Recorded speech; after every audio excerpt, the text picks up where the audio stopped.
Եվ ինչպես որ Մովսեսն անապատում բարձրացրեց օձը, այնպես էլ մարդու որդին պետք է բարձրանա, որպեսզի ով նրան հավատում է, հավիտենական կյանքն ընդունի։ Քանզի Աստված այնքան սիրեց աշխարհը, որ մինչև իսկ իր միածին որդուն տվեց,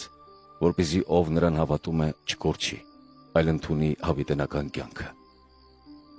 Որովհետև Աստված իր որդուն չուղարկեց աշխարհ այն դատապարտելու, այլ որպեսզի աշխարհը նրանով փրկվի։ Ով նրան հավատում է, չպիտի դատապարտվի, իսկ ով նրան չի հավատում, արդեն իսկ դատապարտված է, քանի որ Աստծու միածին որդու անվանը չհավատաց։ Եվ հենց այս է դատաստանը։ Լույսը եկավ աշխարհ, սակայն մարդիկ խավարը լույսից ավելի սիրեցին, որովհետև իրենց գործերը չար էին։ Քանզի չարիք գործողն ատում է լույսը և դեպի այն չի գալիս, որպեսզի նրա գործերը հայտնի չդառնան։ Իսկ ով կատարում է այն, ինչ ճշմարիտ է, գալիս է դեպի լույսը, որպեսզի նրա գործերը հայտնի դառնան, թե Աստծով կատարվեցին։